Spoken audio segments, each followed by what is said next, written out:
let's talk some Caleb Williams. And really, honestly, I think we're going to have a similar conversation between Caleb and Marvin Harrison Jr. here shortly, too, because two very talented rookies that two fan bases are incredibly excited about, and neither one of them did a whole lot today to start the season. And Bo, yeah, I guess Bo too. Are you including Bo? And I felt like Bo did more, honestly, even though he had a couple interceptions. It was. We'll talk about it. We'll talk about it. yeah. I mean, you're right, though. We got to include Bo in there as well. Must be nice for the Eagles to just have Jalen Hurts and a veteran presence already in that spot. So yeah, Bears and Titans noon today, and Caleb struggled. Yeah, Bears offense struggled. They were down 17-0 in this game. It was looking real bad. It was looking like so many other week one letdowns that the Bears have been through. It's like anytime there's hype about any type of possible excitement that the Bears fan base can ever enjoy, this was headed down that path once again. You had Keenan Allen, of all people, dropping what should have been Caleb Williams' first ever NFL touchdown. And it's just like, that is the most Bears thing that could ever happen. You have the most sure-handed wide receiver potentially in the entire league. Didn't have a single drop last year, and here he is dropping a touchdown. But the Bears did it in a classic Bears fashion. They got it all done with special teams and defense, flipping the game on a punt block that turned into a touchdown. And then later, another young quarterback that we'll be following closely in the league this year, but Will Levis, maybe the worst play that any quarterback had in the league all day, because the pick six he threw where he should have just taken the sack, and he just sort of flipped the ball up in the air.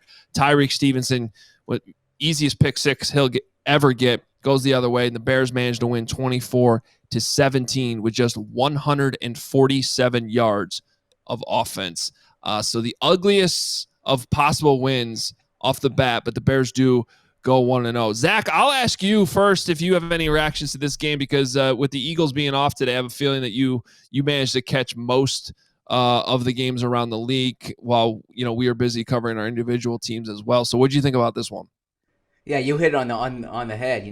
I don't usually get Sundays to watch the league, and so to get a chance to do it week one was fun. I watched a lot of that Bears game, and I think from the Bears' perspective, this is a great outcome because Caleb Williams is going to get better, right? So if you can steal these games early, that jumps out. I mean, my big takeaway, I know we're not talking about the Titans here, but I Wilson, as the Titans defensive coordinator, did a real good job presenting different looks for Caleb Williams. I don't want to say it was a welcome to the NFL type game there, but I was impressed by that Titans defense. I do think, though, that what you saw with Caleb today, if you can combine that defense, that special teams performance, and have that week 6, week 8, week 12, the Bears are going to be in the mix. I just don't think the way Williams played is going to be sticky this season. Well, Bears fans are going to like hearing that from the outside perspective. That's for sure. Because, that's the dream right now. You can pull out a win while Caleb continues to develop. I think that's a good point, too, about what the Titans are doing, because, they're basically pulling from that Ravens defensive scheme and throwing a lot at a rookie. That's a tough matchup, and the Bears offensive line was struggling with those big dudes in the middle. Jeffrey Simmons, Devondre Sweat up front was pushing the interior of that line, and that's never good. You never want interior pressure, especially when you're a rookie making your first ever start. Arcade, you catch any of this game? I know, Bo, you had the Cardinals going up against the Bears at the same time, but both of you guys want to chime in on this one before we move on.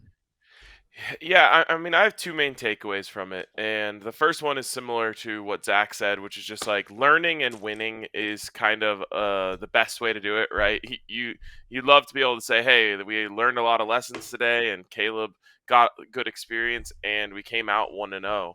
I think it'll help everyone wake up on the right side of the bed tomorrow.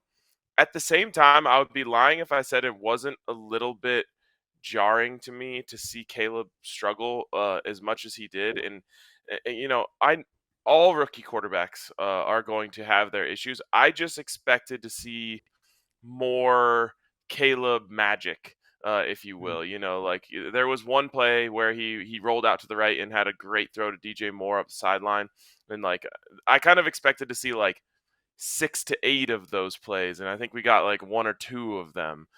So that was the one thing where I was like, man, okay, like you know, from my perspective, it was almost more like a little bit comforting that it was as hard out there for him as it was for Bo Nix.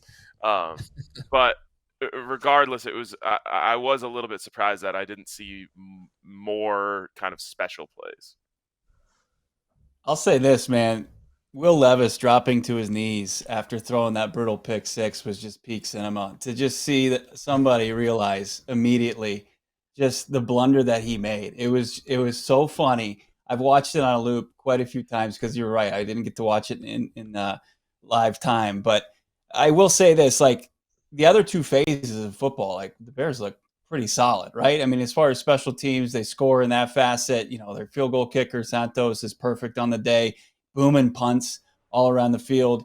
I think you have to be pretty pleased with that, despite the offense really kind of no-showing today. So pretty encouraging because I'm with you guys. I think that Caleb Williams is going to figure it out. It's not a question of if, it's going to be when. But the other two phases of the three showed up today in a big way and got him that dub. Yeah, I think you guys make a lot of great points, and honestly, you look at this offense, and there's too many weapons for it to look this bad. I mean, to have 147 of total yards, that just seems hard to believe that that's going to be consistent. Not that the Bears are going to be blowing anybody out, probably either. One concern I do have coming out of this one, there wasn't a whole lot of information after the game on it, but Keenan Allen, he's already been dealing with a heel injury, like going back to last season. And he was on the injury report this week, questionable for this game. And then he came up limping in the second half, too, and we didn't see him again. So that's a concerning injury going forward. And DJ Moore was also, you could kind of tell, playing through something.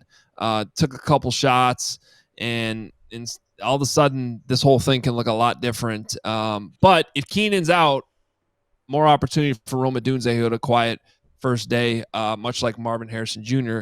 did as well in Arizona. We all silly like the mayor.